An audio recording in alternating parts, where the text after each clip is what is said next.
Talk about what's to come, what we're excited about. The two boos, or some might just call it two boos. Yes. Majority of them are going to be about technology, movies, TV shows, stuff like that we're into.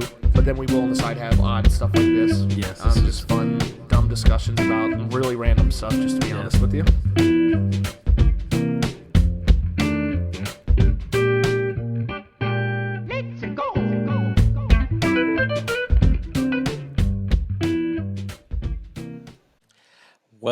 Well, we are back again for a fun-filled, amazing, ultra special edition of the Two Boos podcast. I am, of course, Boo Santiago, and I am joined by the tall drink of water, the man, the myth, the legend. I did that backwards this time just to make sure you're on your feet. The tall drink of water himself, Mr. Boo Collier. How are you today? Thank you. I feel good today, man. I'm feeling good. Yeah, I see. I can't complain. I see the since the last time, the episode with your brother, you've had a little bit of an upgrade in your background there. It looks pretty good. A little bit. Yeah. So got some of my stuff back there.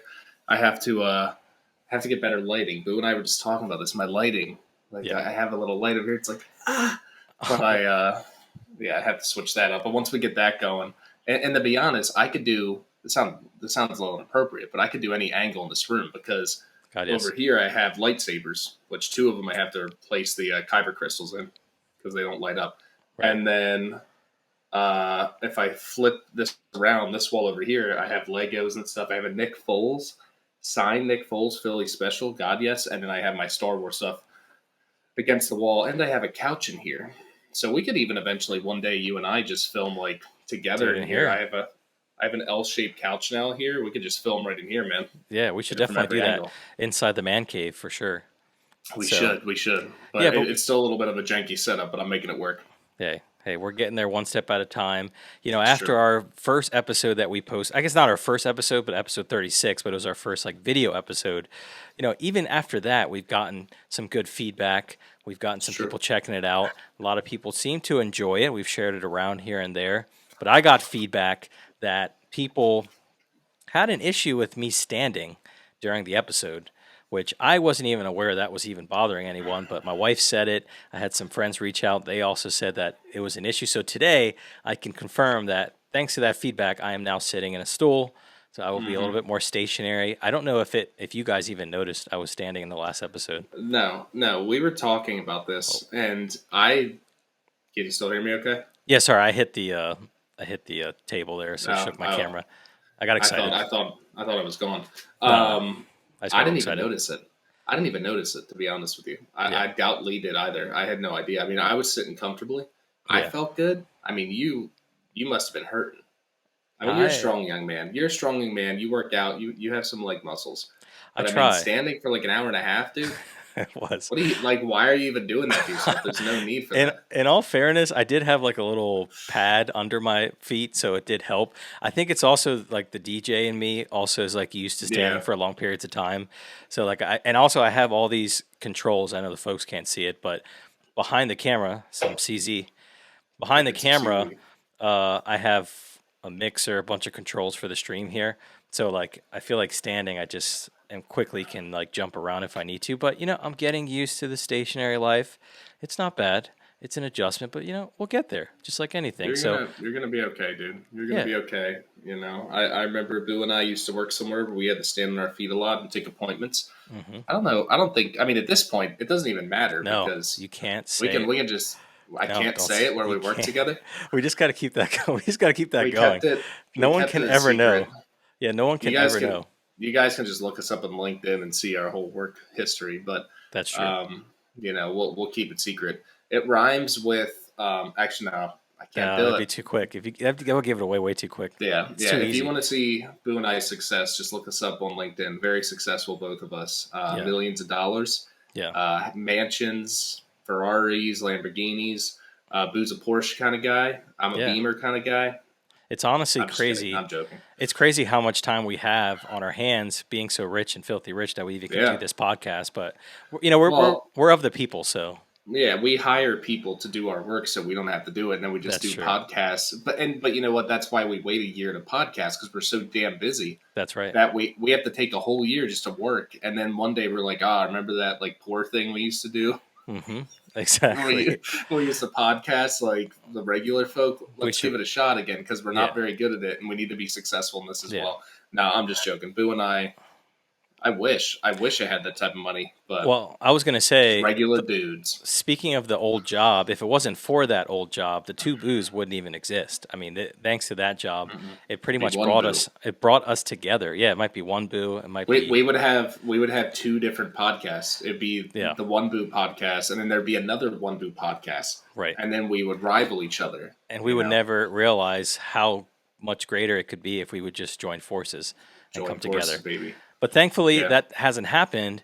And that, speaking of forces, that's a great segue for our first topic of the day here. So right now, I was thinking back as I was like preparing the notes for the show. I remember back to the episode we did like right after, it was like 2021, like right after COVID. And we were trying to find things to talk about because things were like slowly getting back to normal. And now I just feel like things are we're just getting blasted so hard and good with tons of different information and trailers and news, and especially in the movie realm and TV show realm, there's so much going on. So that's all to say that there was a bunch of trailers that dropped this week and last week. So we're trying to get caught up.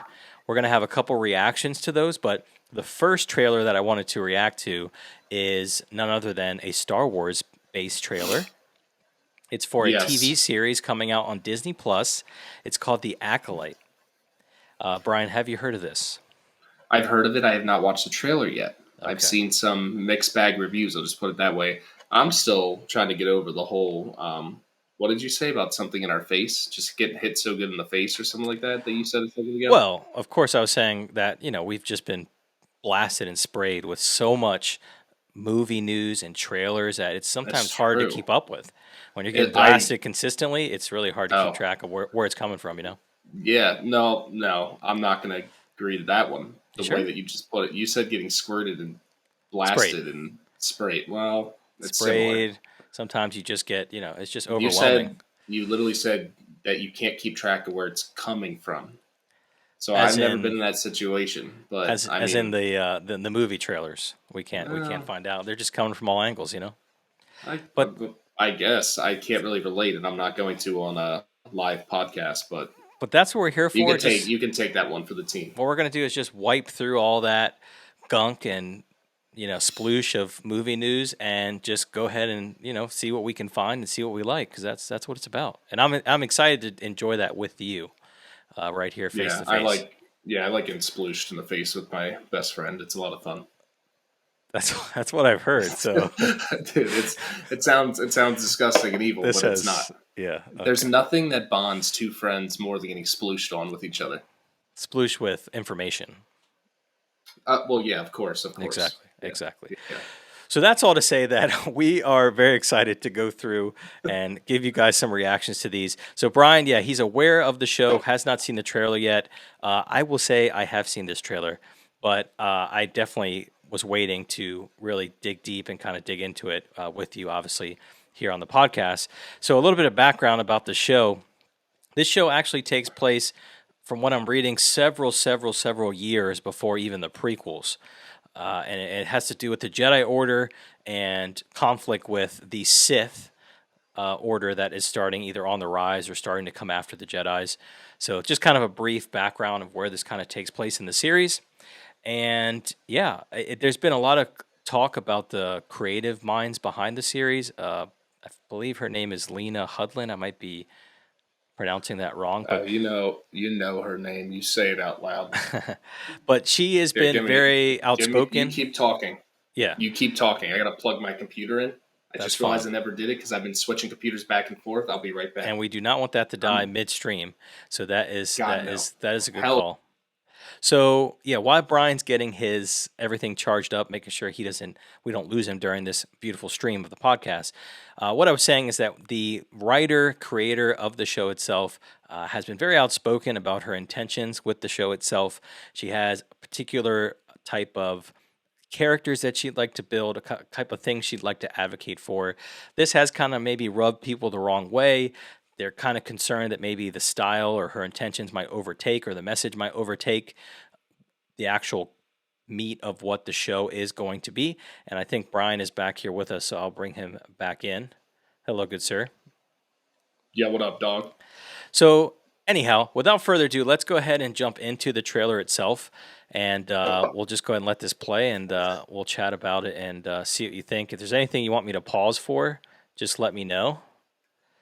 And I'll get you. We'll get it going here already. All right. Without further ado, let's see what we got here. Hopefully, there it goes. Close your eyes. Your eyes can deceive you.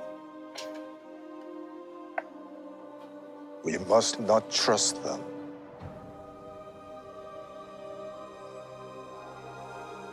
Tell me what comes into your mind.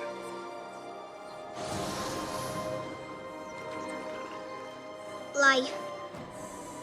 Balance. I see fire. Oh boy.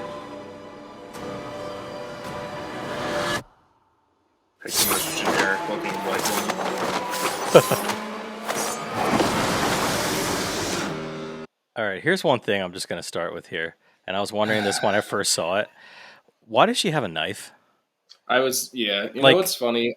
I was thinking about that too because I'm watching Dune and they and I haven't finished it yet. I'm still watching it, but they kind of fight with knives, and I was like, this is year 10,000 something. I'm like, what's going on? But it's the same thing with Star Wars. I noticed that stuff, but this isn't what it looks like the weapons are in Dune. This just looks like a normal butter knife or steak knife. Yeah, I don't know if in the scene she picked it up from somewhere and tried to do it, but I feel like I'll give them. I was just gonna say I'll give them the benefit of the doubt and say maybe it was just on a table. Someone was about to cut into some weird alien steak they were about to eat, and she walked by and just was like, "Give me that steak knife," and just went ham. I just thought maybe she'd have a vibro blade. There are different types of blades that they've had in Star Wars, or just a nunchuck or some kind of cool little weapon. And it's just nunchuck. She's just like a space, like a lightsaber nunchuck or something like that. I was hoping for her just to have what the Tusken Raiders have, that weird sniper. Yeah, something. Just that'd be probably more effective to take her out. Just snipe her from somewhere. She just sits across, sits at a table across from her, just points a sniper at her head, just blows it off at the end of the trailer. That'd be incredible. I'm glad also she's being very safe because you don't want to catch COVID out there in the streets. Exactly. In the galaxy far away. Yeah, so that she's being very responsible. Very points for that. All right, let's proceed. God, yes. Someone is killing Jedi. It doesn't make sense. I like that lightsaber. What happened? I sensed darkness. What was the point of that scene? I don't know. So one thing I will say I noticed there is that the actor, the Jedi Master there, he's the actor from Squid Game. The main character. So actually it's pretty interesting that he already landed a pretty big project, or at least in Star Wars. So that's pretty cool to see. Give props on that. Yeah.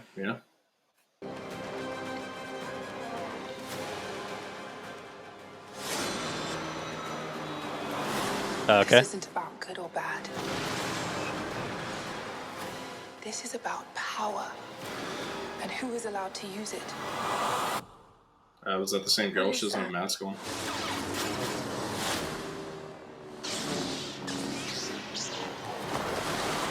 Holy lightsabers, Batman.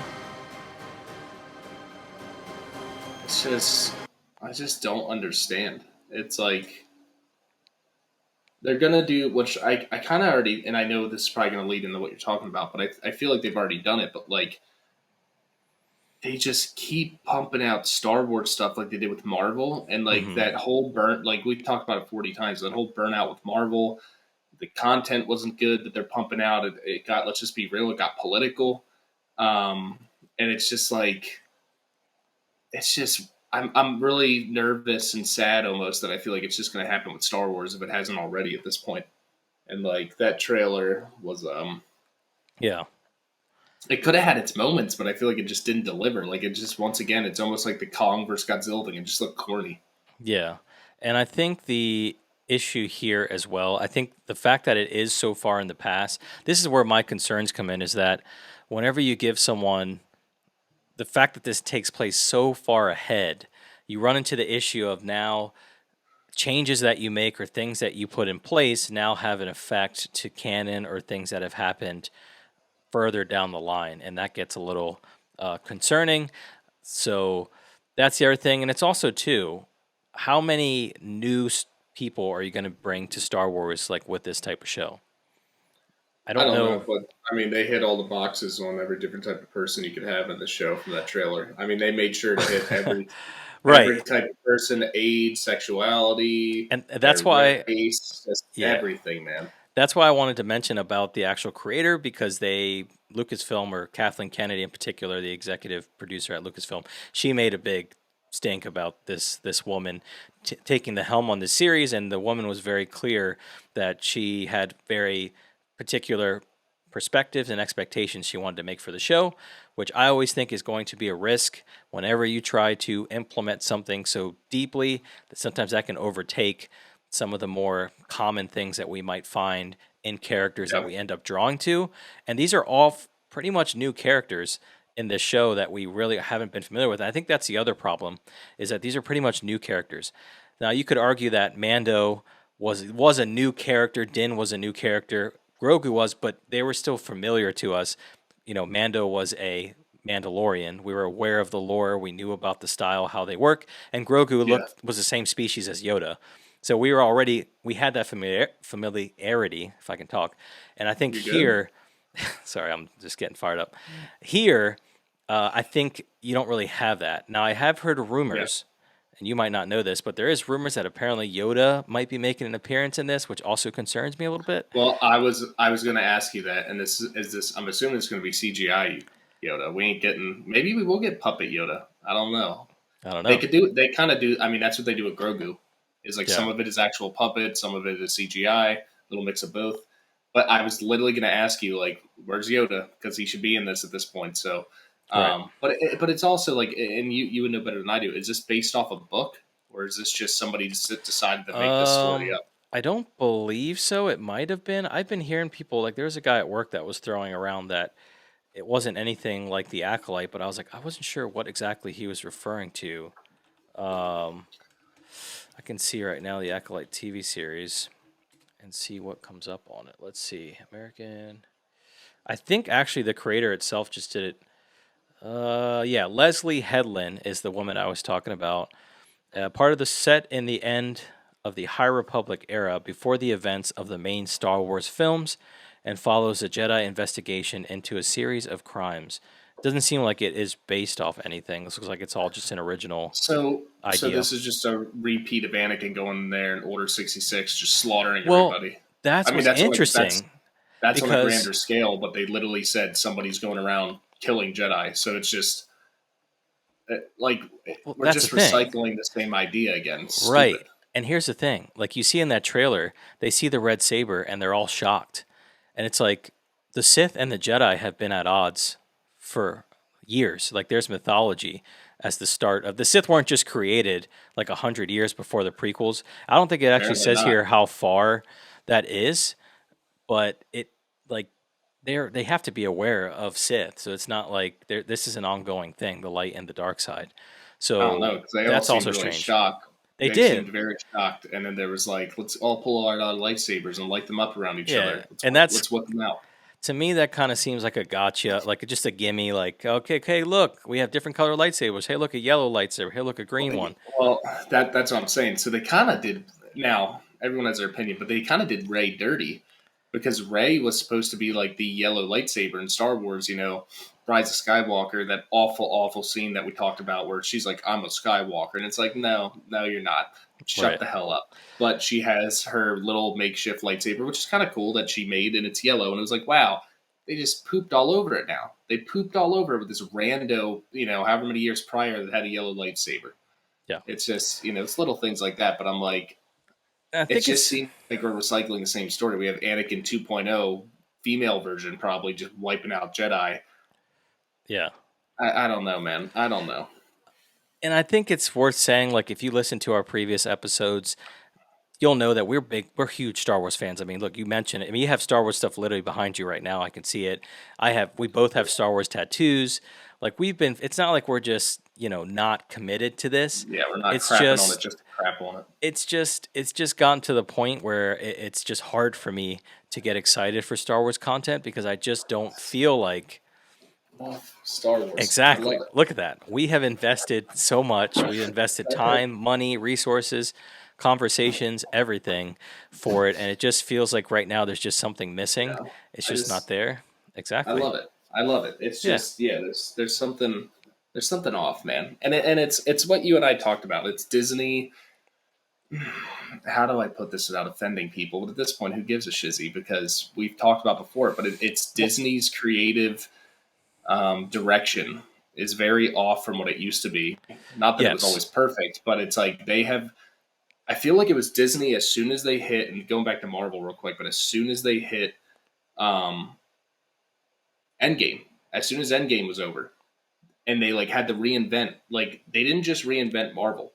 Everything changed, including Star Wars, your regular, just content on Disney Plus, because I think that was around that time or a little bit after that started coming out. So that's when they started pushing out their original series. Mm-hmm. And then everything changed, everything, including Star Wars. And it's like, there may have been a little bit of that before, actually, because we did have Last Jedi, which was awful, we've already talked about in previous episodes. But and Rise of Skywalker was pretty poo as well. I watched that not too long ago again and was like, oof, that was bad.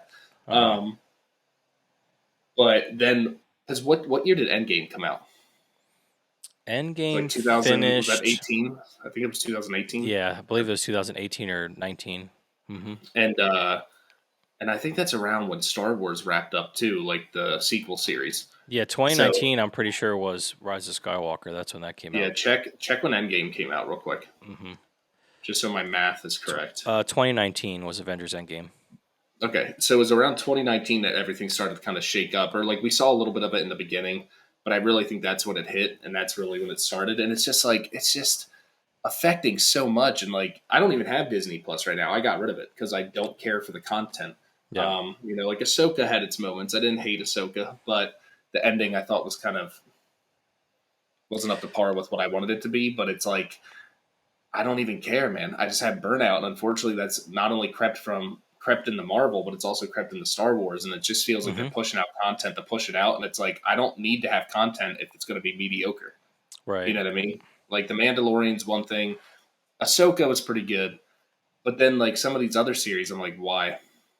Or movies, there's talks about movies too that I'm like, ugh. But now I'm just a bitch, but still. And that goes on to another point that we want to discuss, because this is actually something that's come from the higher ups at Disney, from Bob Iger right now, who's actually their CEO. He's been on record with saying that we need to focus on more quality over quantity, and that he did admit that just to your point, that they had just been continually pushing out content and not necessarily really looking into the type of projects and who was behind these projects, and to the quality of how they were producing these shows and films and everything. And I think it's something that we already, the normal fans, the honest fans, I would say, because there's always going to be people that on the internet everywhere that no matter what Disney or Star Wars does, they're going to be there. They'll rally for it. They'll argue about it. They'll find a way to like it and force themselves to like it. And I think, honestly, I might have been there at some point down the line. But I think now, if you're being honest with yourself, the product that we've gotten just isn't to the level that we have come to expect with such a franchise that we love.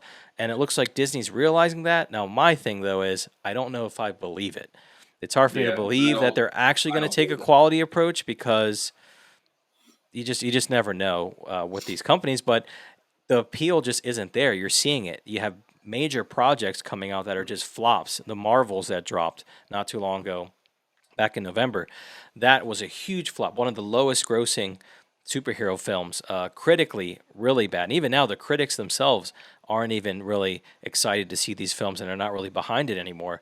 So you've seen this kind of like downward trajectory with Disney. A lot of the Disney properties, Marvel, Star Wars. Well, like and they didn't like. I mean, like She-Hulk and stuff. They didn't get that renewed for a season 2. Yeah, they pushed the hell out of Miss Marvel, but I don't even think that did very well. It's and that proves with the Marvels, because like, I mean, like I said, I can't stand Brie Larson. No offense, Brie. I'm nobody compared to you, but and it not gets a fan. But and they even wrote that excuse of like, oh, it's the fans. Like the fans have an issue. They're so particular. That's your audience. That's your audience. Well, also too, you can't attack the audience, but also after it's consecutive movies that consecutively have the same trend where people aren't going with different subject matter, and it's still not being successful. Well, yeah. There's something going on with the people who are putting out the product at that point. Yeah, I mean, it's like a baseball team not being able to sell out game. Nobody showing up to games and being like, "Well, it's not us. It's the fans. Dude. The fans just hate us. They just don't want to come watch us play." And it's like, well, yeah, dude. Why is that? What's the common denominator? It's you as a team. You're not playing well, so people don't want to pay to watch. It's the same thing with movies. Yeah. What I can't stand this whole. And the funny thing is, like, you have these studios that like turn on the people who made them what they are. Now, obviously, there's a lot of hard work that goes into it to make those movies, to produce it, that made the name, that created, the following. But it's like, without the fans, it's nothing. You know what I mean? Like, if they would have created the original Star Wars, if Lucasfilm would have done that, now this wasn't Disney at the time, but like if Lucasfilm would have produced these Star Wars movies and no one really gave a shit, they wouldn't be what they are today without the fans. You know what I mean? So it's a yin and a yang. It's a two-way street. And it's like, to sit there and like blame the fans, it's like, dude, it's like what you just said and what I just said. But like, if the fans aren't happy, you're doing something wrong. You already have the following, so you know what criteria you need to follow to be successful, to be correct. And you're thinking of like, this is what the fans want, this is what they need to enjoy our content. Then they go off the script and we don't. And then they get pissed and they blame us. And it's like, well, yeah, dude, you should know there's something wrong there. Fix it. Yeah. And I agree. I don't believe Bob Iger. I don't believe any of this stuff of them. We're going to bring back, because you still see them pushing out content. Now, maybe it was already in the works, so they have to push it out. Yeah, but sometimes I don't believe it for a second. Yeah, they put a certain amount of money towards the project, and it's like the amount of money they would lose in canceling it versus just releasing it and seeing what they can get. They end up just releasing it anyway. But it's just one of those things. It's like, I think it also comes down to where, and this is kind of a grander question for the whole podcast, is there really anything original anymore? When it seems like these studios are just running out of things. Like, we're going to talk later on about several different sequels that are coming out that have been announced, or we even have a trailer we'll react to, the Beetlejuice trailer. Ooh. And you have sequels that, like, you're creating sequels from movies that were released years ago, decades ago, and then you release them, and it becomes an issue because now you're releasing a sequel to a movie where the demographic has completely changed. And, you try to appeal to the new audience, but then that also turns off a lot of people as well. So we'll get that more specifically in the trailer, but we didn't even talk about, real quick, one that I just thought about that I don't think we had in our notes, and this one's already come and gone, and it did awful, was the Mean Girls. They remade Mean Girls. Now their whole thing was, oh, no, we're making it off the musical this time around. It's not based off the movie that came out in 2004 with Lindsay Lohan. Yeah. It's our own spin on the musical, but it's the same fucking thing, because if I'm not mistaken, the musical was based off the 2004 movie, which is then they're basing a musical off the movie, and the movie, the new one, is being based off the musical. Therefore, hence, it is being based off of the original movie. And I could be wrong with that, but that's my understanding. Yeah. And it bombed, dude. Because, there was no need for that movie to be made. But two, it's a whole new audience that might not even have the appreciation. Or they might have an appreciation, even if they're 12 years old, but they've watched Mean Girls in 2004. It's just stuff like that where I'm like, what are we doing? Well, they think also they know what the younger demographic wants. And it sometimes doesn't line up at all. But the thing is, like, that younger demographic too, a lot of the younger people aren't going to be the ones that have the means sometimes to even go out and see this stuff. Like younger kids need to actually get rides to go to movies. Like it's harder for them to see them. So you have to get the parents, you have to get the older brother, sister invested. And they do stuff that completely turns off some of the older generation. It feels like there's such, even now more than ever, there's a disconnect between the creators and the people that consume the content that's happening. And it's like there's nobody with common sense, and there has to be some rhyme or reason behind it. Nobody at any meeting, when they originally were talking about re-releasing this movie, or not re-releasing, excuse me, releasing this Mean Girls adaptation, readaptation, whatever you want to call it, of the musical, not of the actual movie. Same thing in my opinion, but it's like nobody was sitting there in these meetings like, guys, this is gonna bomb. Like this, like this needs to be like we talked about last week. This needs to be straight to VHS. This needs to go straight to Blu-ray DVD. Right. This is not going to do well. This needs to go in today's world. This needs to go straight to Disney Plus. We need to stream this wherever it's going. Mm-hmm. There is nobody in that room that sat there and was like, we're not going to make a lot of money off this. So there has to be some reason because there's somebody sitting there who either said that or was thinking it, but they still put it out. Right. But like you and I could sit there, like, and we've nailed it in the past with talking about movies and shows. We're like, this is gonna bomb. Like everybody listening knows deep down in your heart, even if you hope this doesn't, it's gonna bomb. Yeah. And they do. So they already know. It's just I think at this point in time, it's come to let's just pump out as much content as we can. Yeah. Make it somewhat good, and we'll see how it goes. And 1 of the 10 is going to hit. 1 of the 10 is going to hit, and then we'll just take the loss. It's just stupid, dude. It's like take that time, bring it back. You don't need that many. You don't need that much. Sorry, I thought I saw a cat paw coming in from underneath the door over here, but I realized the door is closed downstairs, so my attic might be haunted. Yeah, probably. I think it is by a cat apparently, but it's like just draw back some of that. Don't release as much content and just put quality and listen to your fans also. Put quality and what your fans want into TV shows and the movies, blah, blah, blah, whatever the content is. And they'll be more successful. But who am I, dude? Well, it's also, too, and to kind of segue into this next one here, the Beetlejuice trailer, when you talk about these sequels or adapting something, you really need to get people behind it that actually have an understanding and a care and a reverence for the original thing. And the best example of that, which has been an outlier, is Dune. I mean, Dune is one of those. Not what I thought you were going to say. What were you going to say? Agree, but not. No, I thought you were going to say. Well, it's not really older content that they've remade. I was going to say like Dave in like The Mandalorian. Yeah. Yeah, that's another thing where you have people who actually have, and then you could start to see where maybe like the studios got involved or someone who wasn't really understanding.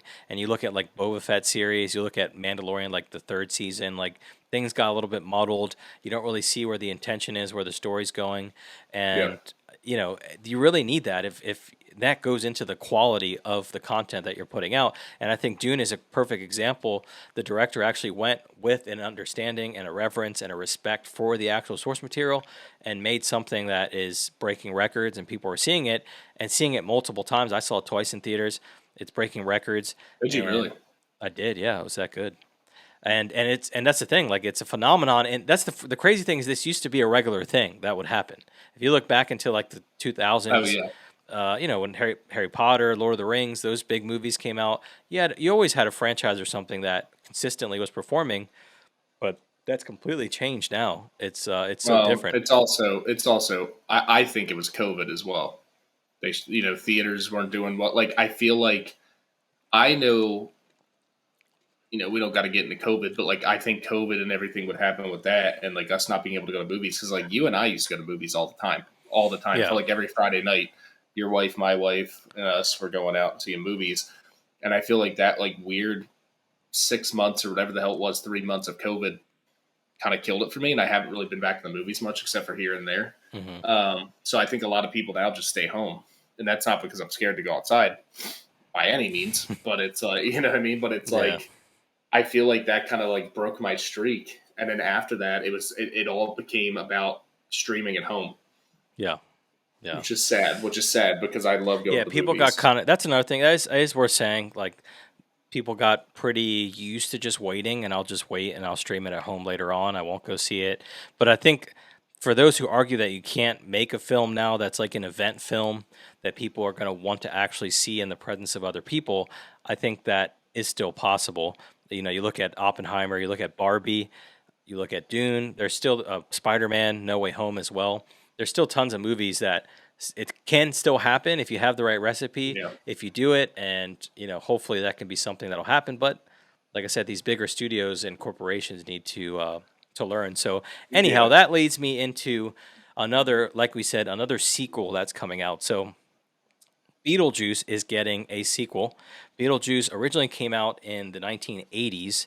It starred Michael Keaton. Was it really the 80s? I thought it was the 90s. Damn, I'm pretty sure it was the 80s. I will double check. This was created. This was created by Tim Burton, who, if you're not familiar with Tim Burton, he's done Pee-wee's Big Adventure, Big Fish. He has a very distinct style, very distinct aesthetic. Nightmare Before Christmas, boo. Come on, man. Well, he did not direct that. That's he didn't direct it. You're right. Did he direct Corpse Bride? He did. That is his. Yep, okay. Corpse Bride. So he has a very particular style. And what's funny though about the Nightmare Before Christmas is like it literally says Tim Burton's Nightmare Before Christmas. Right. I mean, he had a heavy hand. Yeah, he produced it. He helped design like the characters and everything. He helped with the animation and everything. So for all intent and purposes, it was kind of his project, but technically he didn't take the helm as director, but either way. But yeah, so Tim Burton, he made Beetlejuice, the original, in 1988. And now we've 1988. That's wild, dude. Yeah, I thought it was the like mid to late 90s. That's crazy. Yep. And now we've decided to make a sequel to Beetlejuice. Michael Keaton does return. Winona Ryder, who was also in the original, very, very young Winona Ryder at the time. Yeah. She's back now as a full-blown adult, and now she has a daughter who is played by Jenny Ortega, who has been serious? Who's in everything now, and she's always like dude, that ruins it for me right there. And I know a lot of people are going to be like, you know, because she's the one in Wednesday, right? Wednesday, Scream. She's been in tons and tons of different things. I know that people are going to disagree with me on that one, but like, nah, dude, like get someone else. I hate when these actresses and these actors are just recycled and they're in so much content in a row. It just like makes it non-genuine. I don't know how to explain it. I just don't like it. I have not seen this trailer. Everything Boo is talking about today, I haven't watched because he asked me not to. So this is a fresh take. That really upsets me right there. So we're gonna see it. There's also like some common like trailer tropes that concern me, that I get worried that they don't have a lot to show us, so they're just trying to get us with like same like in the Acolyte series where it's like, oh, lightsabers. So you'll see, you might catch some of the things. I'll talk about it afterwards, but let's go ahead and get into it and get Brian's like fresh reaction here. If Alec Baldwin isn't in this and doesn't shoot somebody, I'm going to be pissed. You might be disappointed, but we shall see. All right, let's see what we got here.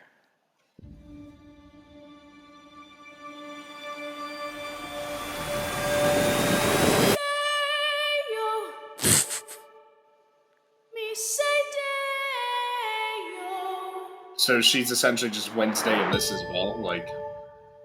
Daylight come and we want to go. It's kind of weird. Why would there be children singing at a funeral? Mr. Tallyman, tally me banana. Daylight come and we want to go. I have so many thoughts.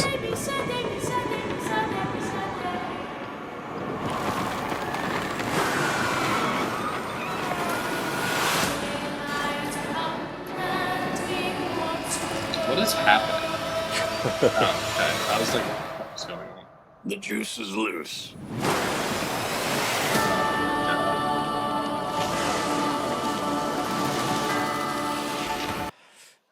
And it looks like the title's going to be Beetlejuice. So Beetlejuice 2 times. So, yeah. I love Michael Keaton. But and you and I talked about this earlier today, but he's getting a little old. So they're going to have to help him out a bit because I understand this is obviously way later on. I mean, it says 2024 AD. So I understand it's, you know, years later from 1988, obviously. But it's like, I don't even know what to say. Like, it's just once again this is a cash grab, and the thing about this one is it probably will do well. So Jenny Ortega, Michael Keaton, but you see, there's like plants. The cast is there. So here's my concerns too. Is that a little behind the scenes? Tim Burton did not write this film. I believe he did write the original Beetlejuice. He is directing the film, but you look at the cast. Like, yeah, Jenny Ortega. I don't know if that was. I mean, I guess that might have been his call because he also produced the Wednesday series, so that makes sense if he would pull her in. But anyway, sorry, I didn't mean to cut you off. It's no. So it's just Wednesday 2.0. So she's essentially going to be Wednesday because she's like that in a lot of her roles, where she's just like, she's like, it's like. What was that again? I can't do it again. It's inappropriate. But you know how Dwight in The Office, when Dwight tries to act like Jim, and he's like, yeah, like I don't care about anything. That's her in every freaking movie she's in. And it's like, sorry, I'm the CZ Coke Zero is hitting me hard right now. Right. It's hitting. I'm emotional about it. Mm-hmm. But like I was saying, Michael Keaton's older. So I don't know how Beetlejuice ages in the Tim Burton universe, but this dude's definitely going to be older. So I'm going to try to, while you're talking, I'm going to try to find some still images of... Because I saw a still image that I think was like People magazine or something put out of that image with him like, standing there on the table. Here it is. And it's just, right here. He like is visibly older. Yeah, like visibly older. And to be honest, too, now this was just a quick snippet, so who knows? But okay. I mean, no, that looks like an official picture right there. I mean, it's pretty clear. That is an official picture, and he's looking old AF, dude. Yeah, man. Like, and the thing is, too, like even his voice, like when he talks, there is like, you can tell it. You can tell the age, and like I'm sure they could still play on it. I mean, he's still a great actor, even in his somewhat older age. I mean, I still think he could drive this home. He is Beetlejuice, but it's like. There's no one who can do it better. But it's like, once again, is it necessary? And two, like Jenny Ortega in it, they couldn't get some other actress, or excuse me, actor now, because we call everybody an actor. But like, can we just? Oh my God! It's like I just get so sick of this. And go ahead. And but the question I have is, can Michael Keaton actually be the Beetlejuice that we loved from the original? The character of Beetlejuice, and I might. People might disagree with me here. I might be controversy here, but the original Beetlejuice was kind of a sleazebag. He just really wanted to get his rocks off. He was looking up girls' skirts. He was slapping butts. He was, trying to find a weasel. He thought, he goes into like the little dead hooker part of the thing. Yeah. Do we really think in the year 2024 he's going to be able to act like that? Especially if you look in this trailer. Did you see any other men in this trailer besides Beetlejuice? I'm pretty sure the funeral. The funeral they're at is probably her dead husband. That's what I was just going to say. So the only man was the one in the casket with the 25-5-year-old singing while they Deo. How does that even make sense too? Like Deo, because in the original, Lydia Dietz doesn't fall in love with anyone. Like unless that's her parents, maybe it's because at the end of it, maybe that's Alec Baldwin. Yeah, Gina Davis and Alec Baldwin, they adopt her at the end of the movie, and then she sings the Deo song. But where's Gina Davis? She wasn't in the trailer either. Maybe we don't see her yet. Maybe they're saving that. And I would probably say that Alec Baldwin is the one that's in that coffin. That's exactly what I was gonna say. They're gonna kill him off because they can't have him in the movie. Whereas if all this shit didn't go down with him on set of this other, he probably would be in this movie. But they were like, "Yeah, he's killing people on set. We can't do it." I'm getting a feeling that this movie is just Beetlejuice on an apology tour, having to deal with women for how bad he's treated them for the past years. Yeah, because he's gonna try to pull some shit with Jenny Ortega, and she's gonna be like, "Yo, man, it's 2024, dude. You gotta get stranger with it." He's like, danger. You're right, but it's weird because like everything you just did to explain Beetlejuice and how disgustingly raunchy he is, which I appreciate. It's funny. That's kind of how you are in real life. That's why you relate to his character so much. Every Halloween, I watch this every Halloween. Actually, the original. So do I. But like you dress up as him and run around your neighborhood doing unspeakable things. But I just sing Deo. I'm just like those kids. That's what I go caroling in Christmas time. I'm like Deo. That's me that's literally me every Christmas. Beetlejuice. But I don't like Beetlejuice. Yeah. Yeah, I don't know, man. There's not a lot to go off of in that trailer, but I'm very disappointed. And I know people are going to be offended. we don't have many people listening to us, and I know people are going to be offended who do, though, that I get it. I get Jenny Ortega. I understand. You really hung up on this Jenny Ortega. I understand. Like, I'm not saying she's a bad actor. I'm really not. Like, right. She's been in stuff that I'm like, all right, you know what I mean? I've watched a few episodes of Wednesday. I've watched the whole thing. I'm like, I get it. But it's like, can we just get someone else in here? Like, stop recycling and using this. Like, it's weird because these actresses and actors, they get like, or just actors, excuse me, however I can put it without offending anybody. But these actors just get on a hot streak where they're in so much. But then to me, it's almost like it's like Dwayne The Rock Johnson. Mm-hmm. The dude is in so many movies that it almost becomes a meme. You can't even decipher too. Person. Yeah, you can't even decipher what's movies what. Movies start to blend together. It's like, well, was he in this one? Was it this one? They're kind of the same thing because he does the same thing in both, and he just acts like the same person. That's the same thing with her at these points, and like other actors that just get like boom, boom, boom, boom, boom, put on so many projects within the same like couple years that it like takes away from the movie for me. I'm like, I'd rather have like someone who it's like their first movie or something that's just proven to be a good actor in the sense of like they saw something in this person that they put them in a big production like this. That would be better to me than putting someone that everyone knows from 50 other things that have come out in the past year and a half. And here's a thought too: is I think about Tim Burton. I'm actually thinking about his filmography. I don't think he's done. He used to be one thing that was so unique about Tim Burton is that a lot of his stuff was original. Like these were original stories. Like Pee Wee Herman was something that he just created. Like there's a bunch of Beetlejuice was something he just created. There was things, and I feel like a lot of his previous movies have just been like remakes, or like Wednesday was just basically, a rehashing of the Addams Family. Which Wednesday did really well, though. The show did do pretty good, but I'm trying to see like his last movies, if he's done anything. And you've had that too, where some directors just end up rehashing old stuff that they've done. I'm trying to see in the past couple years. Yeah, he did Dumbo. He did Dumbo in 2019, which was also another adaptation. Bombed. I think that bombed. But I feel like he was hitting back in the 90s and 2000s. He did Pee-wee's Big Adventure, Beetlejuice in 1988, Batman in 1989. Good. Edward Scissorhands, another original story. Batman Returns. Ed Wood, another adaptation, but still original. Mars Attacks, another original thing. Sleepy Hollow, which is an adaptation. Planet of the Apes in 2001. Big Fish, which I know you like. You love the little pregnancy scene in that one. Yeah. Corpse Bride, Charlie and the Chocolate Factory. But he's done like a lot of adaptations since then. Yeah, but there's also been some stinkers in there. There's definitely been some stinkers, which every director, every producer, whatever you want to say, every creative mind has some stinkers, but he's definitely had some stinkers. So I think he gets to that point where why not build on this? And I'm not advocating for it to an extent, but like, you're sitting there like, dude, I could just build off of what I had. I'm going to make some money. Like Beetlejuice is, I'm telling you right now, Beetlejuice will do well in theaters. And hopefully it will be a good movie. Hopefully maybe the next trailer that we get that's not just a teaser for the most part, we'll actually get like it looks like more. Willem Dafoe's casted in this, so that's kind of promising. Okay.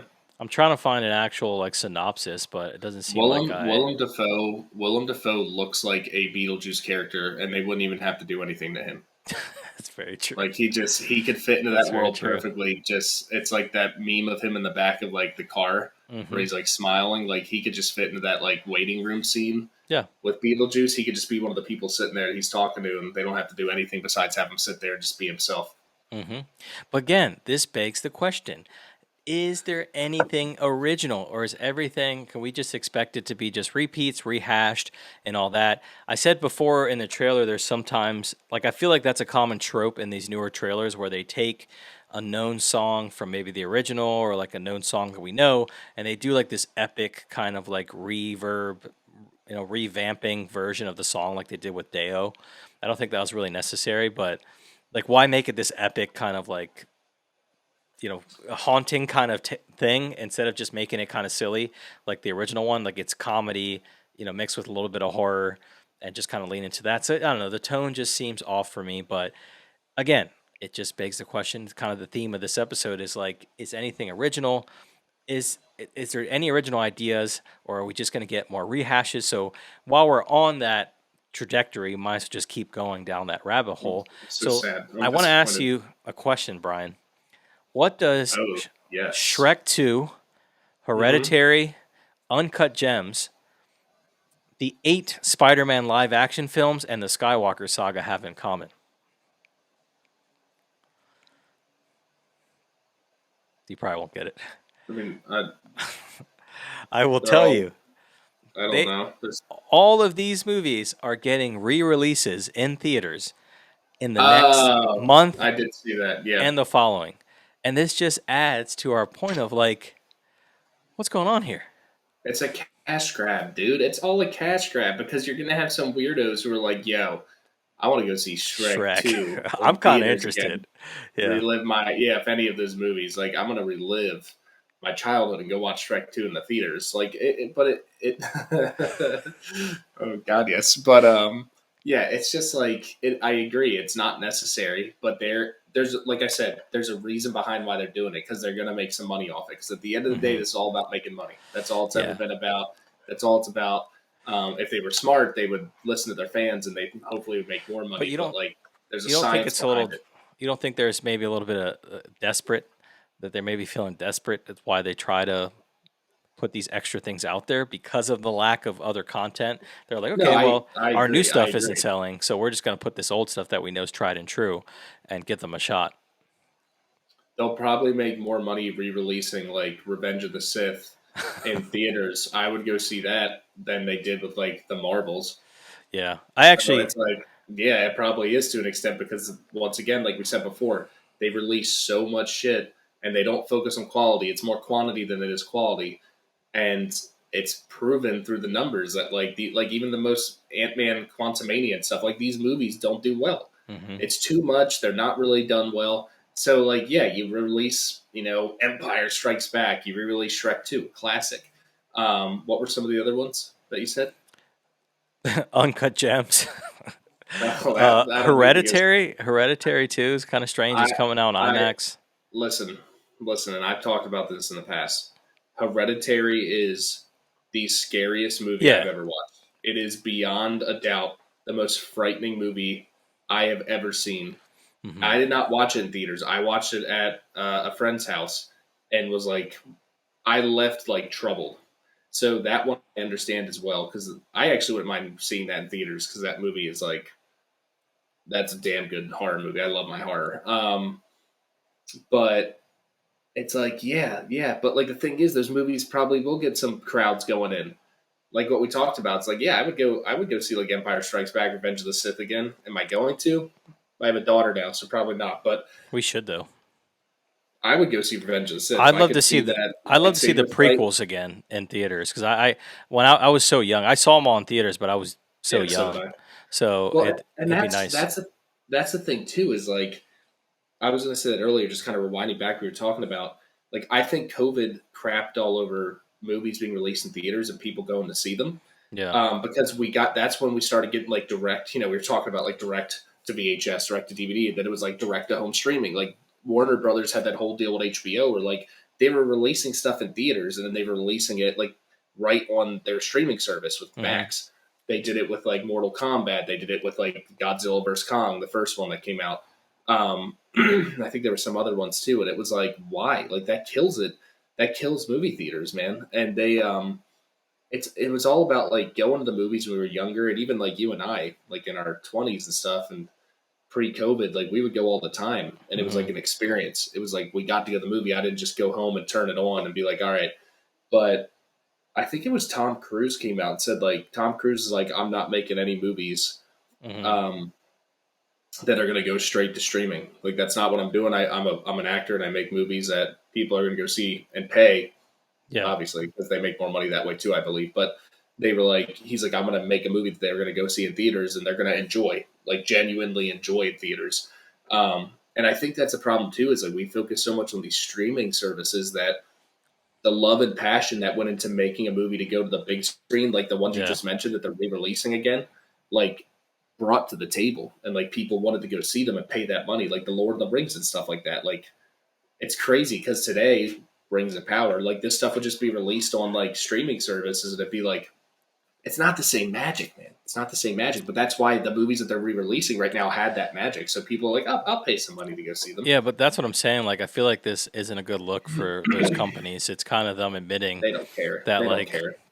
I'm just saying, like, it's kind of an L for them.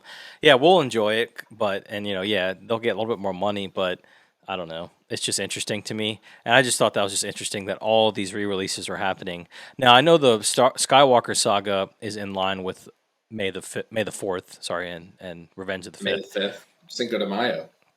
May the 5th, but also Revenge of the 5th after May the 4th. The 5th. So with that happening, that makes sense that they would re-release them. But the other ones are just kind of random. So I know some of them are from like anniversaries. Like I know Shrek is supposed to be an anniversary release. I forgot how long ago that was. Why does Shrek? But it's only Shrek. It's only Shrek 2, which is funny. Like Shrek 1 is a classic, dude. Like Shrek 2 is good, but Shrek 1 is a classic. But why has everybody recently just been like? Is it the? On Shrek? Is it because of this guy? I don't know, man. They're just everybody's focused on Shrek 2. Even in The Office, there's a scene where Gabe is trying to get what's her name at the front desk? Aaron to watch like this like scary horror movie that's like WALL-E, but it's not. It's like a robot that kills people, and he's like, it's like WALL-E, and she's like, and he's like, no, we'll meet in the middle. It's the same thing. And then Andy brings over. He's like, hey, I have Shrek 2 on DVD. You should really check it out. It's a good one. She gets all excited. That one, it might have actually been out when it probably was around episode. that time. But it's like people just love Shrek 2. It's not bad. I think also too Shrek 1. They're capitalizing off of Shrek is like meme central right now. I honestly think they're considering that. Like, well, I agree with you, and I think though there is a new Shrek that's going to be coming out like later this year or next year, from what I understand. Yes, that's also too. So to give a heads up and prepare people for that. So yeah, I mean, yeah, it's interesting.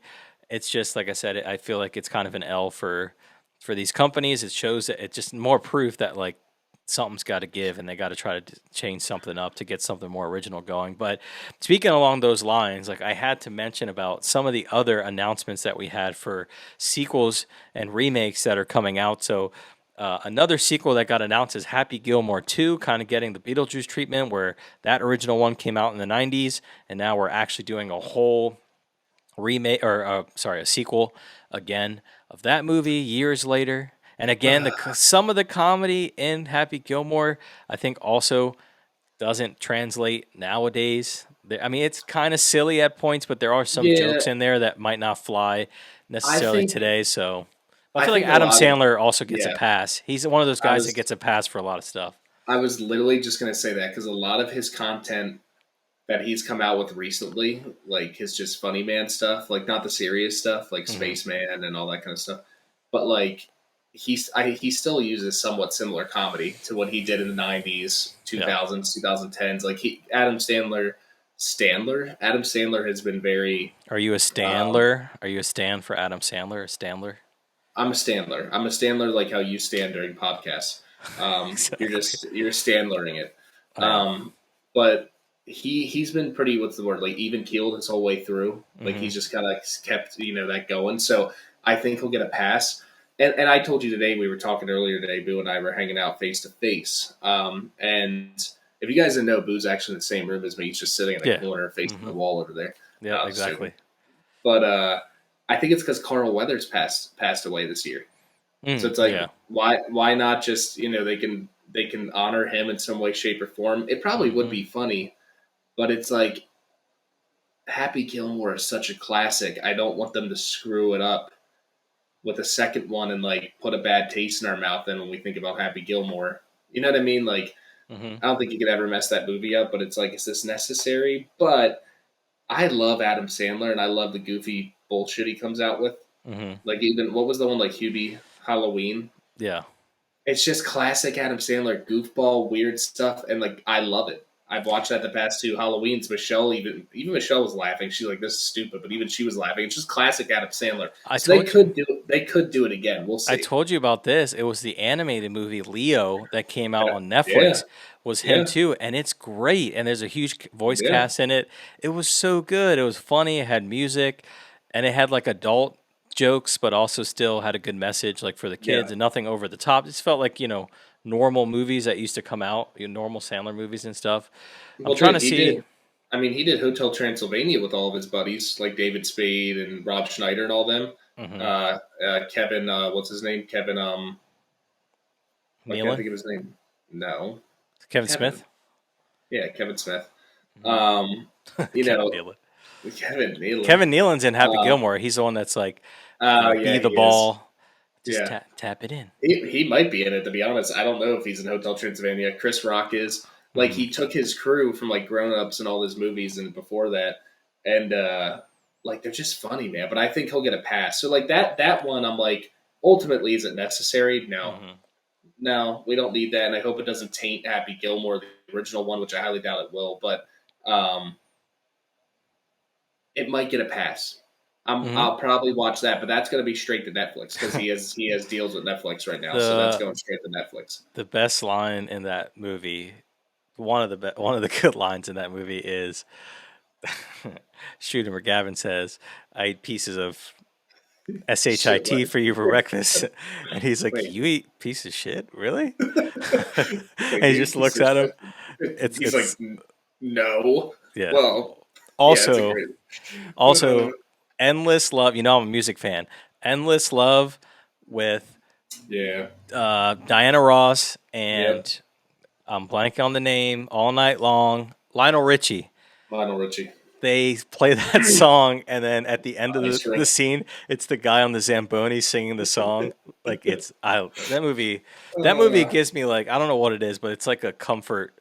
I don't know how to explain it, but it's like a comfort comedy movie. Every time it's on, like when it was on TV or if I see it on streaming, I always like, it's one of those that I'm like, yes. I think Sandler movies are all like that in general. Yeah, they are. They're just like a comfortability about it. You don't have to dig much into it, and you'll get a little chuckle and laugh. And usually, it's a lighthearted story. I feel like with Adam Sandler, you either love him or you hate him.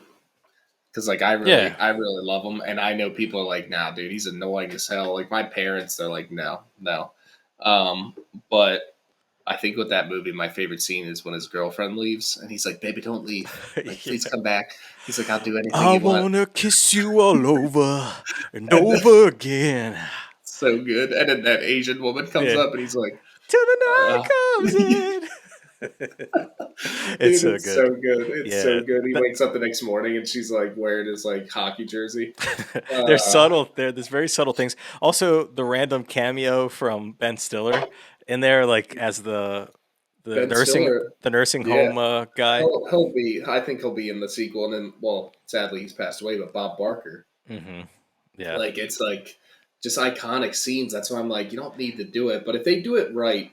Even if they don't do it like perfectly, which I doubt they will, but like if they do it somewhat justice, I'll find it funny. Because like I said, a lot of his content recently, not even the content that he's in, some of the stuff he's just made like with like he has Happy Madison Productions. That's his production company.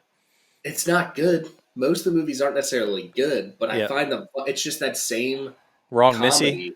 Wrong Missy. And then some I forget like the dad one. There's one where this kid has like it's David Spade playing his like loser dad. This kid's like coming back from like college and he's trying to get his life together.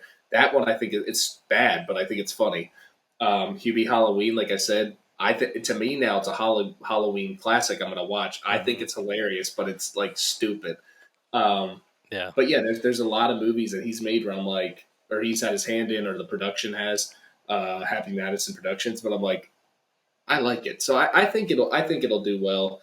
And Adam Sandler's just so likable, dude. He's just a normal guy. He was also the highest paid actor this past year. He made like 72 or 74, $1 million. But he's just himself. He walks around in like at twice the size that they need to be athletic shorts and t-shirts from like Walmart or like Kohl's. He's wearing like Walmart brand like Dunks. With white socks up to his like almost up to his knee. Like the dude just living his life, man. Good for him. So I just like him too. So he can put out stinkers for him, and I'm still like, I'll get a chuckle out of it. And like you said, it's kind of just like a heartwarming, puts me in a good place. So I'll just sit there and watch it, So he gets a pass. Yeah, I'm trying to find like some of his like oversized outfits so I can give the viewers an example if they haven't seen it.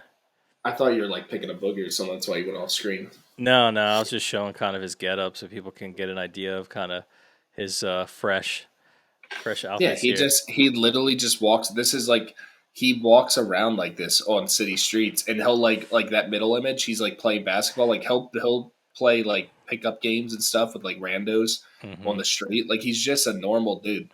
Yeah, and I think that's what it is. also, He's always stood true, and he's never and in his movies, he hasn't really conformed to maybe some of the more PC or some of the quotas or whatever you have to do for like a modern day comedy. He really has just kind of stuck whatever he's wanted to do because he's producing his own movies. So like he's calling the shots, and he just likes to work. They made a joke about that. I think Jennifer Aniston did an interview where she's like, "I love doing his movies because he makes it a point to shoot them in amazing locations where everyone can bring their family and hang out, like Hawaii and like resorts." And he also invites all his friends to be part of the production. So she's like, it's literally super chill because it's just all of us. We're just having fun hanging out, and he's calling the shots. Yeah. So I don't blame him. Like, hey, that's probably something I would do if I was in that position.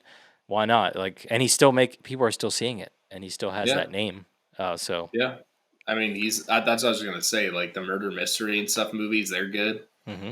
Like nothing's winning like an Academy Award, but like, well, maybe to be honest with you. Did he win anything for Uncut Gems? No, he got snubbed. 1,000%. Okay. Yeah. But like and that's a cool thing about him. And now this has become all about Adam Sandler. But one, he is a family man. His wife is in almost every single one of his movies. And they've been together for a while. They've been together for some time, and then now his kids are in movies. They've been for some time, but now they're actually like being main like actors in movies, which is cool. So he's a family man, which I respect. It's my first bar mitzvah or something like that, whatever the hell it is. No, but you asked me something. What did you just ask me? I was going to Google it, and I can't remember. I might have lost it. What it was, I can't remember. Her name is Jackie Sandler. That just came up. Actually, that's his wife. I don't know. You were just looking up pictures, but of him in his athletic attire that he wears. And sometimes too, he'll wear like athletic shorts with dunks, and then he's wearing like a polo, which is funny. But what I was gonna say with him is, like he can switch on and off from being like goofy Adam Sandler to like real serious, and he does well in like serious roles, like Uncut Gems. What was the Philadelphia Sixers, the Sixers movie? That was a great movie. Hustle, yeah. Hustle was great. I think it was Spaceman, which is like the newest one that's released on Netflix. Spaceman, I think. And I watched about half of that one. It's kind of depressing, but it's pretty good. So Uncut Gems, yeah. Not only it wasn't even like it was super snubbed. It got no Academy Award nominations. Wasn't recognized at all, which is wild because Adam Sandler. It was a great, and he's always, that's the thing too. The sleeper thing is his dramatic roles are also really good. Spanglish is one that's kind of more dramatic that he did. That's actually really good. What's the he has another one. Oh my God, I gotta look it up. It's gonna bother me. There's one that he does that. I'll pull up his filmography here. Yeah, can you pull up his filmography? Because I'm only working on one monitor as we speak. Let me see here. Why'd you say it like that? Pull this up, big boy. Let's go. You know there's a big deal when he has a separate Wikipedia page just for his filmography. That's how you know you're legit. Keep going. Dude, Deuce Bigalow, another one he produced that's underrated as all hell. Little Nicky. Oh, Nicky. Punch Drunk Love. Yes. Mm-hmm. Yeah. It's like the dude can switch it on and off. Yeah, Paul Thomas Anderson. Mm-hmm. So, I didn't realize he did anything with Joe Dirt, but that makes sense. Mr. Deeds is good. Yeah. Master of Disguise. Hot chick. Canceled. This movie would be canceled today. Oh, yeah. There's a good chance. Well, Rob Schneider's canceled today with his beliefs. That's true. 50 First Dates. Oh, my God. Classic. Now classic I'm just like, now I just want to see Sandler films. Longest Yard, so good. The Longest Yard. This movie's so underrated. If you haven't seen it, see it. It's so funny. Grandma's Boy, another underrated. Benchwarmers. Click. Dude, this ahead of its time. Like honestly, that would be canceled today as well. The funny thing is that's like I see that on like TBS and stuff, so it's actually not. Mm-hmm.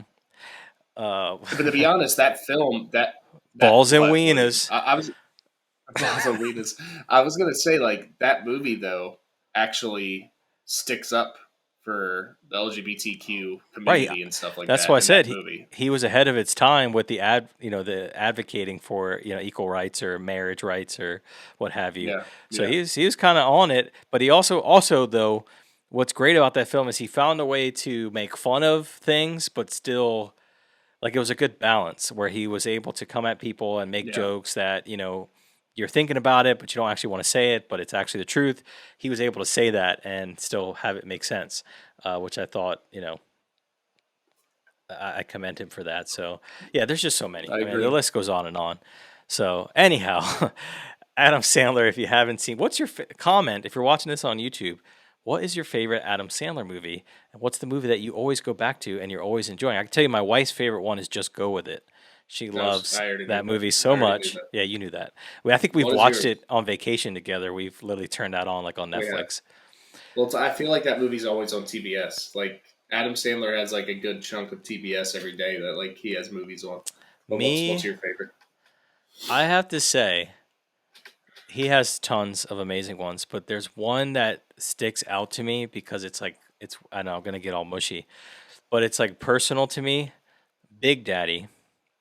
I Okay. saw that. I want to say that movie came out Came out around 99. Father's Day. I think it was 99. It was either around Father's Day. I feel like it did. I'm trying to find the release date really quick Excuse here. me. Yeah, it came out June 25th of 1999. They marketed it as like a Father's Day. It's a father's story, obviously, Yeah. about fatherhood. And I went to go see that with my dad, like around Father's Day. And the scene at the end when he's in the court, when he's in court and he has like that monologue and he gets kind of like teary eyed about his father, like where he says, I know. I can't remember word for word, but he's saying like, I know you love me, I love you, I know you won't say it, but I know how proud of you I am. Like there's a whole sequence he has with his dad, because his dad disapproves of what, him taking in this kid. And so yeah, that's my favorite. The jokes in there are great. I love Rob Schneider's character in there, Hip Hop Anonymous. And it is so good. Yeah, it's great. Like and again, the whole story with the dad, and I saw that with my dad, and it's kind of like a good memory. So I have to say that's probably my favorite. But I love Mr. Deeds. I love Happy Gilmore. Just go with the newer ones. Just go with it. Click. I love Click too. Another heartfelt kind of movie as well. I mean, Yeah. there's just so many. So I agree. I could go on and on. But anyhow, that's basically one of those new sequels that are coming out and new movies that are coming out. We also got news that the Neverending Story is apparently getting a remake as well. The one thing I will say about this is if the first one was so out there that if they get the right director, they get the right creatives behind it, it actually could be kind of cool, but I don't, I take it with a grain of salt because who are we going to get? Like, but imagine like the guy that did Dune, that directed Dune, Denis Villeneuve, if he did also Neverending Story, like how crazy that he could make that. Like it could potentially be something pretty cool, but it's not going to happen. The Neverending Story is freaked me out when I was a kid, man. Freaked me out. You among many children have been. It was the whole little Atreyu dragon dog just scared the fudging shizzy out of me. You didn't like Falcor? The movie just creeped me out. It has like Wizard of Oz vibes, like Wizard of Oz. I love it. Freaks me out, dude. Wizard of Oz is weird. I think I watched it in my adult years. I think it's just as strange. Mm-hmm. I don't know how people sit down and enjoy that movie, except for when it came out in the 30s. I would understand it then, but today it scares me. How do you not like Falcor, bro? Just fucking freaks me out, man. How can you say no to this face, man? Let's look at that. Yeah. Can we just look at that face, dude? Yeah, it's just weird, dude. It's just so creepy. It's just freaking. I don't like it. Well, the sad thing is, what's cool about this movie though is that they actually use like practical effects. If they did this now, you know, Falcor is going to be CG all to hell. Yeah, he's probably also going to be like. Never mind. I was like a joke, but I'm gonna. Well, Falcor. I'm gonna draw back because I'm starting to get sleepy and I'm just saying what I want to say. His features do lean more on the Asian side. Yes. So they were going for maybe Well, like the dragon. He's a dragon. So that isn't a Chinese thing, right? The dragon yeah, dog. That's part of their. I think so. It's like we had a conversation about this. I don't know. I don't think it was on a podcast, but you and I have talked about this. I'm pretty sure because we were like, "Is he a dragon? Is he a dog?" And maybe last time we went to like Disney Alan's World house or something. What? What? What did you Shout say? out, shout out, Alan. Shout out, Alan. That was like borderline racist, dude. No, because I know he's clarified things with the Chinese New Year and everything. So yeah, just wanted to okay, make sure. okay, whatever you say. Alan is Asian, everybody. By the way, Yeah, we're not. Yeah, yeah. he's legitimately Chinese or Asian. I think he's Chinese. Pretty sure he's He's Chinese. He's Mandarin. Yeah, Chinese. Yeah. Well, boo. You go by Mandarin. You don't run around calling them Chinese. I apologize. It's inappropriate. It's almost like the Indonesian comment I made last week or whatever I said, whoever that group was. Yeah. At this point, it's long gone. Doesn't matter. But it's yeah, we had a conversation about this. We were like, is he a dog? Is he a dragon? And you were like, it's a dragon dog. And I was like, no, he's a freaking dog. And then we found out he's a dragon. So yes, the dragon, you know, I don't know if that's specific to China or if that's Asia in general. No offense to everybody there, but yeah it's an Asian dog dragon. Our geography is not the. We don't have the highest IQ when it comes to geography. At least not me. Is Russia Asia? It is if you want it to be. No, it is. It legitimately is Asia. Yes, exactly. I knew that. Yes, you didn't know that. Is India Asia, boo? Yes, It's of course. it is. Definitely. I mean, I think it is. I'd have to look it up. Pull up the world map. I'm pretty positive. But like, did those dragons just belong in China? True. House of the Dragon. Who knows? But anyway, yeah, I just don't. This is one that I could give a rat's ass about. Really, Right. I don't like the Neverending. Now I know you disagree, and I know my brother disagrees because he loved Neverending Story. I don't even know what the name is. That what it's called? Neverending Story. I am one that actually liked the second one more than the original. I actually liked the second one. The second one was a little bit more lighthearted, but still kind of strange. But I liked it. But I was kind of into that stuff. I don't know if you've ever heard of the Dark Crystal. It's like I knew a lot of people think that it's so disturbing. It's like all Muppets, but it's like this epic like fantasy film. Weird. And then that's the one that has David Bowie in it, right? Or no. That's what is that's that? Labyrinth. That's also really good. But it's similar feel. That's Jim Henson. Yeah, same people. It's just weird. It's just that shit's weird to me. I don't like it. It freaks me out. And I love as a kid, I ate that stuff up. I loved the fantasy, like you were gurgling it down is what you were doing. Sure. It's just like weird micro machines in your pocket that you would walk around with. And that's why I used to have my micro machines. I'd throw on the Dark Crystal and marathon it with my micro machines and a bowl of popcorn and my chocolate milk, and I'd be all set. That's just how we got down. Well, you know, it's weird though is that you were like 18 when you were doing that. Yeah, it was. Yeah, I was 18. Yeah, it's a consistent thing. Even nowadays, sometimes I mean, to be honest, I'm not any better today. I still, have the mind of like a 15-year-old probably. So yeah, but I mean, yeah. So that goes to say. So I'm going to just do this. I'm going to ramble off some of the other potential remakes and things coming out. I want you to pick what you are most excited about or what you would see. So we're gonna take Happy Gilmore off because I'm gonna tell you my most excited and my least excited for.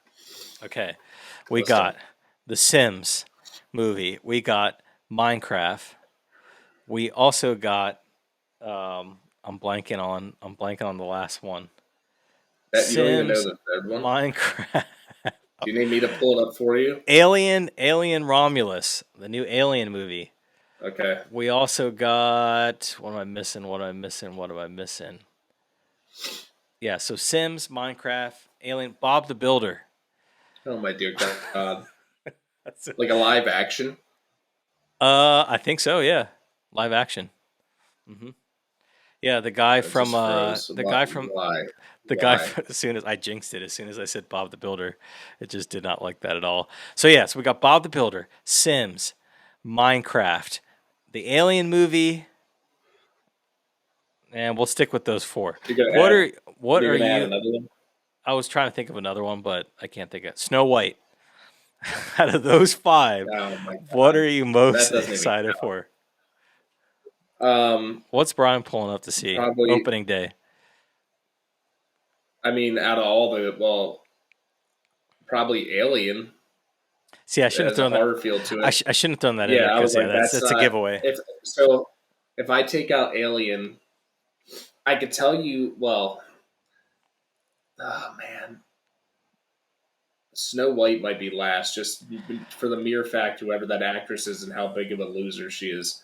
And also, I mean, she's more wealthy than I am, so I'll give her that. But she's a god. and also but I think ultimately, I was just gonna say, keep in mind for folks listening, these are 100% real, confirmed movies that have been announced. We're not making this up. You can look it up for yourself. So originally I was going to say the one I'm least looking forward to. I'm not really looking forward to any of these, but the least looking forward to would have been Minecraft. But to be honest with you, my niece and nephew love Minecraft, and I watch all the stuff they do, and it's actually super creative, and they could actually make a pretty neat. Once again, I'm not rushing the theaters to see this. This is straight to home streaming services for me. right, But I think that one they might actually be able to do something with might be cool. yeah, I'm gonna if you're including Snow White in there, that's dead last for me because of the whole Disney spiel that we already went on. The wokeness of that movie, I'll just be honest, and the main actress in it just is insufferable. So that is probably going to be dead last on my list. I can give a rat's behind. I'll put it that way for that movie. Most looking forward to, yeah, I'd probably say Alien. But if you were to take Alien out of that list,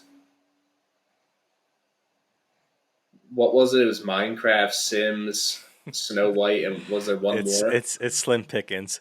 Bob the Dude, Builder. Bob the Builder. Dude, if like Bob the Builder is played by like Chris Pratt, maybe I'd like that. It's not. Wait, it's already been chosen who it is. It's the dude from he was in Hamilton, the Spanish dude. Oh He my was in dear Transformers. He's another guy that's been in like everything. Anthony Ramos, that's his name. Anthony Ramos. God. You know what? And this pains me to say, I'll probably pick Minecraft. Yeah. A Sim, like what the hell is a Sims movie gonna be? I don't know. People just not talking the whole time. Like they're essentially, you know what? And this is why they put Margot Robbie. I don't know if she's helping produce it or direct it or whatever she's doing. It's essentially just going to be the Barbie movie again. They're just going to remake the Barbie movie, but for Sims. And they're going to. Barbie But did it pretty did good. well. It did Yeah. well. I'm not saying it's not going to. Like I don't think that the Sims movie, Margot Robbie behind it, and whoever else they put on, it's not going to do well. But one, it's like this isn't necessary. Like Sims is just a make believe version of what we're already living, except that they don't talk like we do. So is the whole movie that I'm just going to be like, however the hell they talk. Exactly. It's like that, but you know they're just going to crack jokes about that. There's going to be someone who's like, I'm stuck in a sim world and I'm a real person and I want to fall in love with a robot. Like it's just, I don't know. I don't think it's necessary. I'm sure it'll be funny. It'll probably do somewhat well like Barbie did, but I'm not looking forward to that. Minecraft, they could probably do something cool with that, so I'll give them that. I care less about Snow White. That movie should be canceled. Cancel it.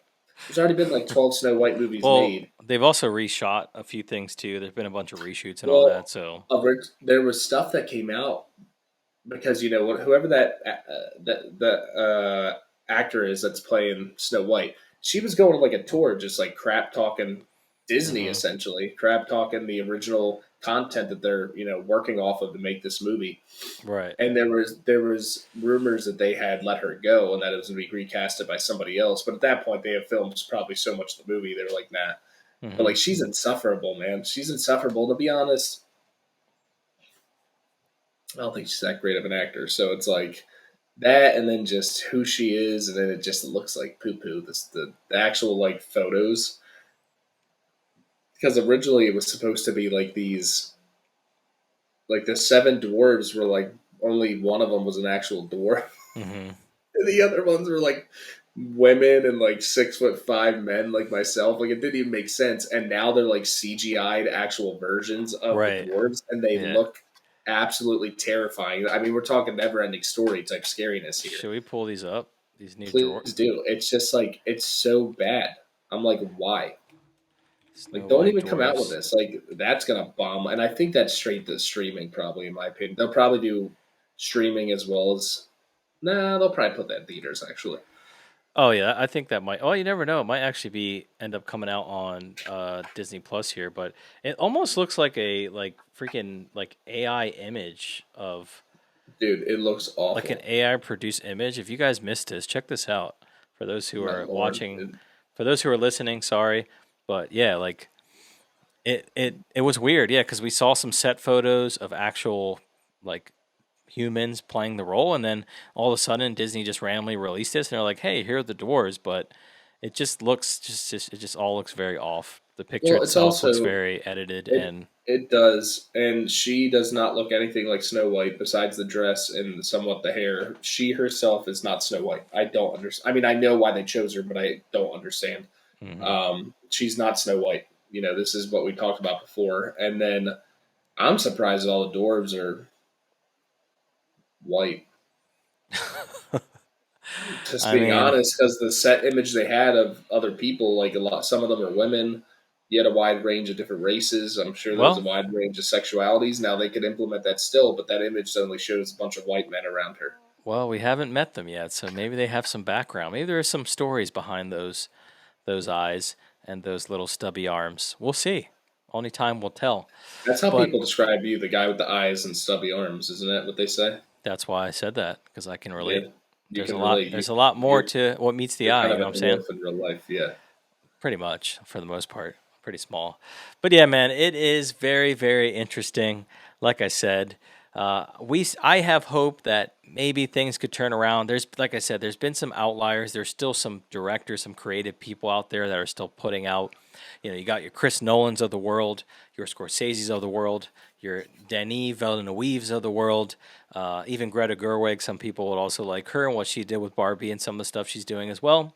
So I think there's still some creative people that still have the chance to make those outlier things. But as of right now, I can tell you, just be weary, because on the horizon there is a lot of remakes, reboots, sequels are on the way, and we're just trying to, the two booths are just trying to look it out. We're just trying to look out for you. We're just trying to, make sure that you're aware of what's going on and what you might see, and you're going to be like, oh my God, this movie again. Now, it's coming, and we're helping you just kind of, brace the fall a little bit. You know what I'm saying? when they release Bob the Builder, trailers, you won't have to sit there with your family and be like, I didn't know this was happening. You just sit there and while other people are looking like idiots being like, what? You'll be like, I know exactly what this is because the two booths told me. We feel that. And they told me not to go see it because as an adult, I shouldn't be going and watching Bob the Builder live action. It's kind of weird, but to each their own. I'm not your daddy. You can do what you want. Exactly. Heed our words. We're only here to help. And that's pretty much all I had for today. I think me and you kind of covered a lot of ground. Like I said, we're helping people out, giving some insight. Before we actually head off, though, I do want to do a little bit of... Were you sniffing the camera right there? Yeah. Get a nice whiff. Yeah, so it smells good. One thing I forgot to do on the last episode was do a little housekeeping as far as where to find us and how this all works. So all of our video podcasts, the full podcast episodes and video are all on our YouTube channel. We'll have that linked pretty much on YouTube, but also on our social media, so you can find it. Our social media is Twitter. We're on Twitter/X at 2_booze. And then we're also on Instagram, 2booze podcast, all one word. TWOBOOSPODCAST. That's where you can find us. You can also still find all of our previous episodes in audio and the new episodes all in audio on any podcast streaming platform, Spotify, Apple Podcasts, Downcast, Pocket Cast. So those will still be there. I know if you're looking on YouTube, this will probably be episode 38. All the previous 37 episodes you can still find on the audio versions as well on all of the streaming platforms. So I just wanted to get that out of the way. Forgot to mention it there as well. But before we say bye to the lovely folks out there, Brian, did you have any last words you'd like to share? You could not have said that any more beautiful. Well, besides just being frozen, there you go. There you go. Took a second. Or frozen again. It's just the podcast knows we're out. It's shit in the bed right now. It's like kill it already. Yeah, it's like it's just dying. Majority of them are going to be about technology. Oh yeah, it's really having trouble. Right now, man. I'm like, well, I'm gonna probably get yelled at, yes, but I'm also just feeling it from having a kid and stuff today. I'm just tired, to be honest with you. So I feel bad because I'm I'm like yawning and stuff this whole podcast. I apologize, everybody, for those seeing me on camera. That was the beauty of not being on camera, is I could yawn all day. That's true. Nobody knew. I could be picking my nose. I could be taking a dump in the corner. You guys had no idea what I was doing as long as I wasn't talking or I just had the mic and that's all you heard. Mm-hmm. Now you can visibly see me Mm-hmm. if you're watching this on YouTube. Don't do what I did. I watched this. Sorry, I burped there. That's what the CZs, man. Maybe I shouldn't drink CZs either because they're destroying me inside. But I don't watch the podcast on YouTube and drive at the same time because that's what I was doing. And bad idea. I was endangering myself and others around me. So don't be like me. But I can't hide behind a mic anymore. Mm-hmm. This is my life. Unless it's just glitching the hell out like it is right now, then I'm good. I can do whatever I want. Then you're good straight. And it'll just be frozen like it is currently. But I'm sorry for yawning and everything, everybody. I'm just a little sleepy. I have a 9.5-month-old. Mm-hmm. She just gives me a run for my money now. This is my life. It's not just Boo and I now. We have a kid. Mm-hmm. Not together per se, but he's her uncle essentially. Pretty much. But we have a kid now, so yeah. Pretty much. So yes. No, it's all good. It's understandable. No worries at all. As I should know you guys. As we lose you, as we cut in and out, and we lose Brian again. But with all that being said, we thank you guys for tuning in to another fun-filled episode of the Two Boobs Podcast. Hopefully, we will get all these technical issues squared away. This is still a new setup for us, so we're working through it. We're revamping, we're refining as we go, and we'll get things tip-top shape for you. But again, thank you for listening. Be on the lookout if you like this on YouTube. Please leave a like. If you want to hear more from us, subscribe, and also leave a comment. And we'd like to get some engagement and be able to talk and see who's out there. We did have a comment I posted our trailer reaction for The Crow, and we did have someone comment and share some insights. So every comment I see, I will certainly try to respond. Did they roast us? No, they didn't. He actually was just elaborating more on kind of the background of The Crow and kind of what's coming up in the story. I'll send it to you so you can see it. And I was like, yeah, it was a cool comment, very constructive. We appreciate it. And also, if you're listening on all of our audio streaming podcast channels, feel free to leave a review. Let us know what you think. So with all that being said, Brian, thank you for joining me. And I had a great time discussing as per usual. And with that being said, everyone, these are the Two Boos signing out, and we'll see you very, very soon. Peace out.